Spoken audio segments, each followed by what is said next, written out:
Hi, did you know that Iran is one of the richest countries in the world in terms of oil and gas? My name's Kian and I'm a British-born Iranian. We started this channel to find out more about Iran, explore different perspectives. I'm unbiased, so I'm eager to speak to different sides of the political spectrum. Follow us on this journey as we release regular content. Hi guys, it's Kian. I'm out here today outside the UK Parliament. Reza Pahlavi is there today, talking to the important people about important things, and we're going to interview a couple of his supporters outside. Oh, it's his car. Hi guys, could you briefly introduce yourself? Yeah, my name is Afshin Pehravi. I'm an engineer and the director of Association of Iranian Human Rights and Allies in Britain. Thank you.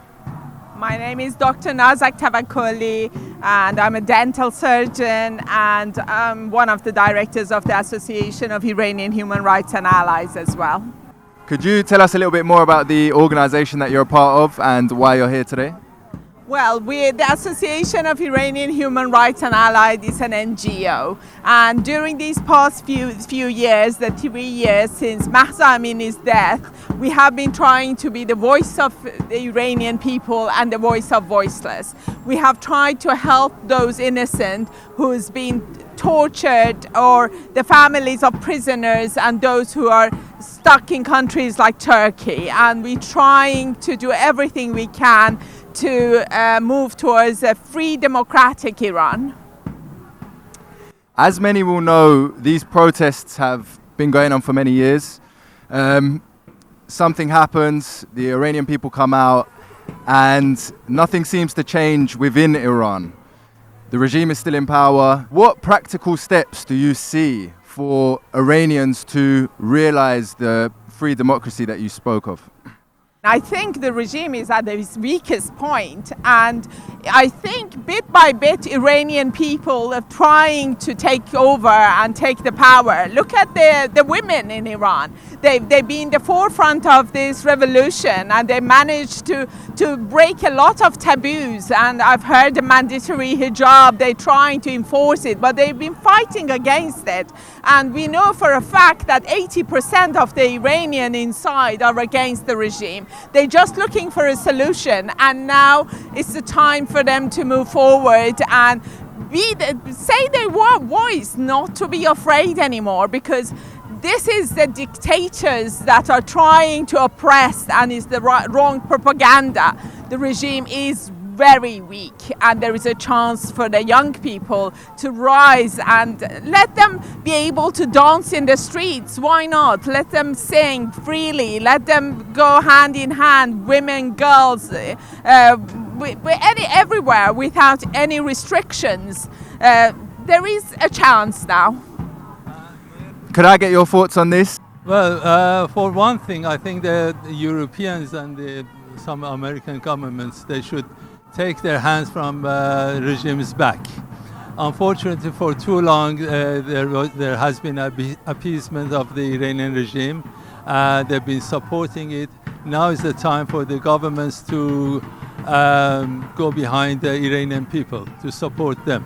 Now, the support can be financial, to help, during the revolution 46 years ago, the world gave a lot of money to Ayatollah Khomeini.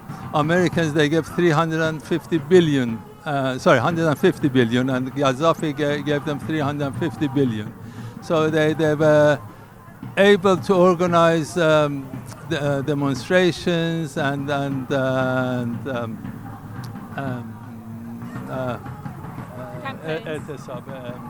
strikes. Strikes, sorry. Now is the time for them to support us as well, because majority of people are against the regime, and the people inside Iran, they should unite. Unfortunately, outside and inside, we should unite. And we've been lucky with the Israelis that they've bombed some of the systems of oppression, so that has helped us a bit. But we need more help. Thank you. And we see the Israel flag being flown here today. Many people will see that flag and think that your movement and your organization is sympathizing with a lot of the killing that's happening in Palestine and Gaza right now. How would you respond to that? Is that the case? And obviously you stand for democracy, so it couldn't be the case, but so why is the Israel flag being flown here? And what would your response to those people be? Nobody wants war. Nobody wants the innocent to be killed. Nobody wants to see the little children to be killed. But we have to get to the cause of the problem. The cause of the problem is much deeper than that. The root comes from the proxies of the Islamic Republic. Imagine all the money and the investment that the Iranian government, the regime, has made for Hamas, for Hezbollah, and for the Houthis. Instead, if they had spent it on the people of Iran, there wouldn't have been such a mess in the Middle East. And if the regime of Iran goes, the war will end. There will be peace in Middle East. So it's not that we are for war. What we are against is that we don't want this regime to continue its support of the proxies. And we want the end to the war, and we want peace in Middle East, a proper one, not something on surface that goes on for years and years. So the problem comes from the head of the octopus, and we're trying to get rid of the head of the octopus, and that's in the hand of the people in Iran only. If they are determined and they have unity, no dictatorship will be able to oppress them. So this is a message of hope. This is a message to come across to the young people, telling them there is a better future with no Islamic Republic. Imagine a free, democratic, secular society, and that is what we're promoting. Thank you. Many Iranians inside and outside of Iran are Islamic, and they follow the Islamic faith. Where do they fit into you and your organization's picture for Iran? Look, this is not about religion at all. The point is that everyone is free to have their own religion at home. This is about having a secular society where all the minorities are safe, not only the Muslims. If you're a true Muslim, you would think about the other people as well in the world if you think that you want a peaceful world. The Islamic Republic, in the name of Islam, has been at war with its own people, and that's where our problem is. Our problem is the Islamic regime. It's not the people who are true believers.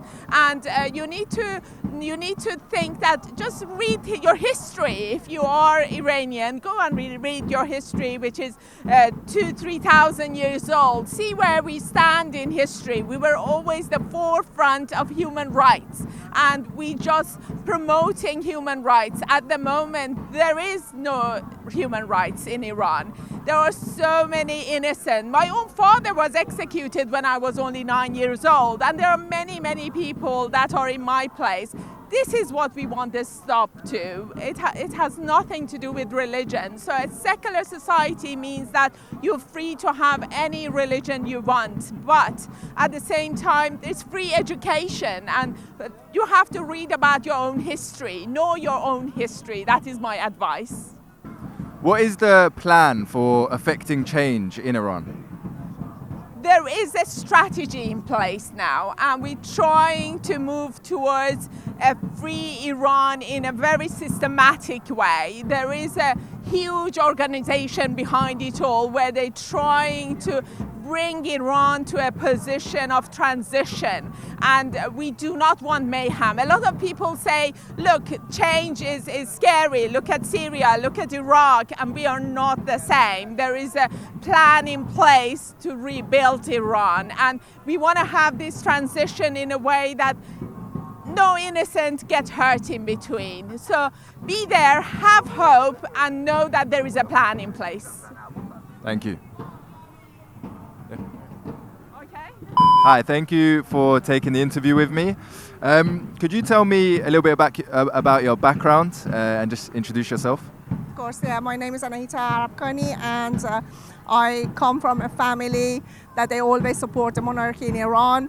My dad used to work for the Queen of Iran, and my uncle was supporting Iran, a monarchy in Iran, and he's been executed in the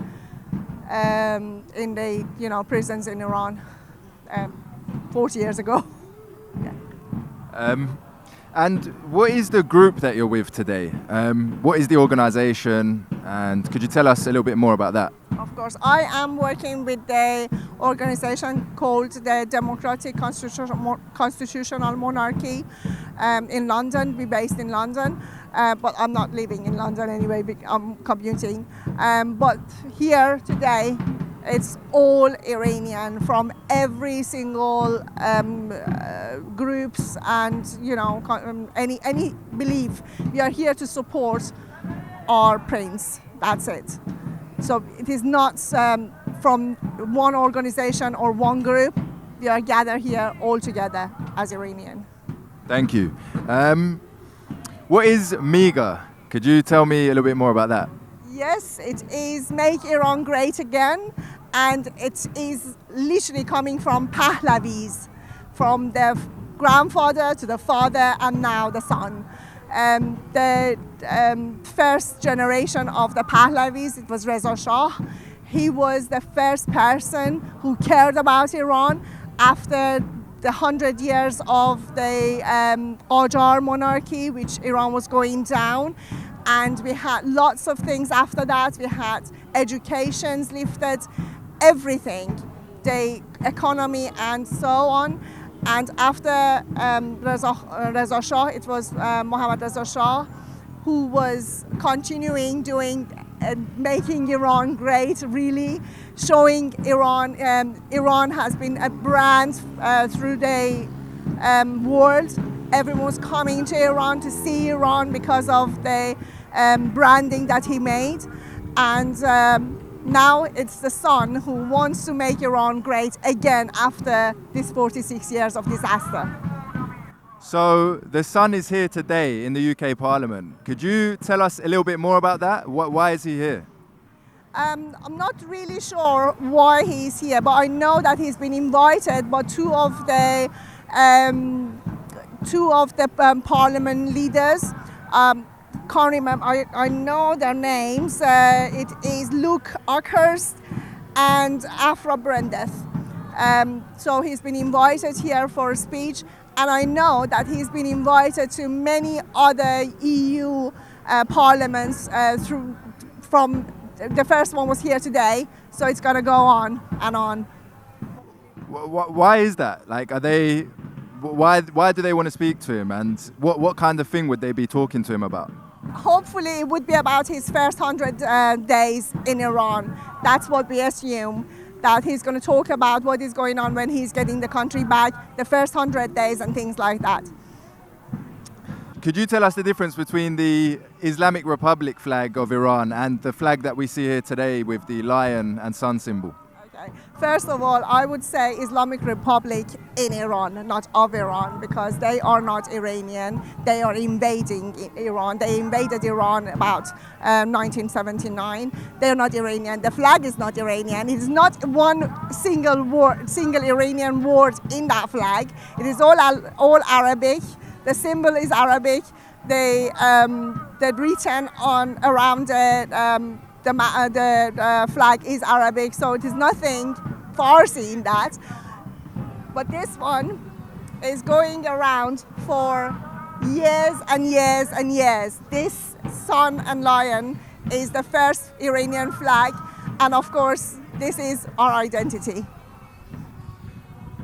We see the Israel flag being flown here today as well.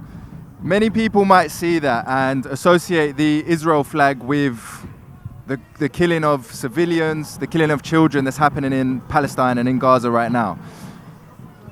They might think that you sympathize with that or you in some way support that. Is that the case? And why is the Israel flag here? The Israeli flag is here because Israeli people and their government are supporting us. And they are supporting us in the way that they are killing or getting rid of the proxies of the Islamic Republic, because Islamic Republic is the root of all the terrorists and terrors around the world, in Iran, in Middle East, and everywhere else. And I don't know if you know that Iran had proxies as Hamas, as Hezbollah, as Houthis. They are all fed by Iranian government to do all these terrorist activities around the world. And unfortunately, I would say that the Palestinian people, they don't understand that we have the same enemy. Our enemy altogether is beginning from Islamic Republic in Iran, which is feeding Hamas, who is their enemy. They don't understand it. I hope that one day they realize if someone goes to a school, goes to a mosque or to a hospital to hide from any attack, that is the barrier of the human that they are passing. So Hamas is not their friend. They are literally putting the Palestinians in this war with Israel. Of course, I have sympathy with the Palestinian people for what happened to them within these years. But for me, Israel now is doing us a favor to helping us getting rid of the regime in Iran. Thank you. Thank you very much for your time. Cheers. So since we've got here, in typical Iranian fashion, we've been offered tons of food, to be honest, but they kept asking, kept tarifing, and in the end I had to accept. And I've got some of the finest, a cutlet sandwich with khiyar shur and goje. And my friend Flo is going to be trying it for the first time. Let's get his review live. So what is in it? So this is a cutlet sandwich. It has, it's meat and potato in a kind of burger fashion. There is some other stuff in there. Out of 10. Out of 10. Give it a solid 8. Solid 8. That's not bad, not bad, not bad. Especially for a sandwich. Do you know what I mean? It's quite rich in flavour. I was going to have the rest, but you've lips still off now. So could you please introduce yourself and tell us what organisation you're a part of? Sure. Well, my name is Saman, and I'm not part of any organizations, actually. I'm just an individual having passion for monarchy, restoring monarchy, actually, back to Iran, and just try to support our king. He's got a speech today about regime change in Parliament. So I'm here to support. That's it. And what's the reason that you are pro-Shah? Well, some people say if you compare it to the current regime, you see that they were better. But I've got completely another view about it. I'm not comparing Pahlavi to anyone else. I'm comparing Pahlavi to Pahlavi. What they took over and what they did for us. And at the end, when they overthrew the Pahlavi's monarchy, what they left for us. And based on what I saw, based on the information I get, based on the videos I see from the past, I see that they did phenomenal job for Iranians. The way they took over, Iran was ruined. And from where they took us to gates of a civilization, as Shah Shahriar said.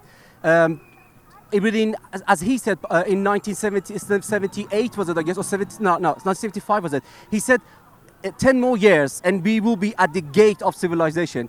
So based on comparison of Pahlavi to Pahlavi, I will say we have got only one option, and the best option is Pahlavi. So that's why I'm supporting them. Thank you. So what is required for the Shah to come into power under the current regime? Is it some sort of military coup? What does it look like? There are different ways to do it. But as far as I know, what our Shah wants, Reza Shah II, what he said always, he said, I've got only one army, and my army are the people of Iran. So he is not for military intervention. He is not for a coup or anything, something like that. He just wants people to get to the knowledge, to get to the point that realize what they want, what they need, and they themselves take over. Obviously, they need help. Obviously, they need help of like countries like England, European Union, but the regime change actually has to start from within, from inside Iran. People already tried before. People already took to the streets few times, but as you know, as everyone else know, Islamic Republic killed our people right in the middle of the road, and they create this fear inside people that if you next time come to the streets, we will do the same to you because you go against us. And what do you say to the people that say Iran has the right to defend itself against the military intervention and the military attacks that they've been under over the last couple of weeks? Last couple of weeks, very, very interesting. Iran always has got the right to defend itself, every single time, always. But you have to realize, you talk about Iran or Islamic Republic. You have to make a distinguish between these two. If you tell me Islamic Republic has got the right to defend itself, I would say, I don't know, maybe, maybe not, I don't know. It's up to them. But this war is not with Iran. This war is not with Iranians. This is war especially against Islamic Republic. Only against Islamic Republic. As you see, who they targeted, who IDF or Israelis or Mossad targeted from the beginning, all government officials, no civilians. What does that tell you? That this is a war against Islamic Republic, has got nothing to do with Iran. And something else, if Pahlavi was in power, if a democratic regime was in power, would Israel stand up one day and say, let's bomb Iran? They would never do that. They would never say that.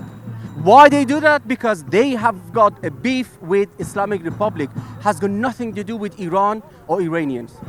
So, Al Jazeera reported that there's a new kind of national unity between the Iranian population and the Iranian regime following the Israeli attacks. Would you agree with this statement? If you go to social media and you look at the pages and you look at the cyber army of Islamic Republic, you would say, oh yeah, there's a unity. But then look at the accounts. The accounts, they're all fake accounts, 2 followers, 10 followers, no posts, they're all fake accounts. Cyber army of Islamic Republic. Another thing I wanted to tell you about, if you know when Qasem Soleimani was assassinated, they took many people to the streets. They actually took many people to the streets. People didn't take to the streets. They actually called them, they put buses there. They said, get to the bus, we take you to the streets. They all part of the regime. They're all regime mouthpiece. Has got nothing to do with average Iranian. Average Iranian is me. I talk to average Iranian day to day. They're actually happy. Okay, so let's say that the Shah does take over and now he's in power. What changes would you see for the Iranian people? Everything. Everything. There's no one simple positive I can find that I would say, no, leave this. No, we keep this, the rest you can change. Everything fundamentally has to change. Fundamentally. They brainwash people for 47 years. Imagine, they changed the whole culture. When Pahlavi left, the whole culture was patriotism. Right now is Islam. The whole culture is revolved around Shia and Islam. So the whole thing has to change. I'm not saying that they have to hunt down Muslims. I'm not saying they have to hunt down Shia. They just have to tell them, you can keep your religion, you can keep your belief, all for you, it's yours. You shouldn't shove it down anyone's throat. And the country is not run by any religion. It runs by patriotism. It runs by the country itself and the people. Thank you. All right. Can you tell me about the logo that's on your t-shirt and your hat? It's a Pahlavi dynasty symbol. And as a proud Iranian, as someone who's proud of the time that Pahlavi ruled in Iran, I would love to wear it and make aware that this dynasty actually helped us to go through very dark times, and with honor I'm wearing it. And there's no certain place I can tell you go buy it. I just went online and typed make your own t-shirt, make your own hat, and websites come up and add the logo on it, and they will create a t-shirt for you. All right, thank you. Thank you very much for your time. Cheers. A big thank you to everyone who interviewed with us today. We really appreciate your perspectives. I personally learned a lot. In the next episode, we'll be speaking to someone with a different perspective. I've been your boy Kian. Stay tuned for more.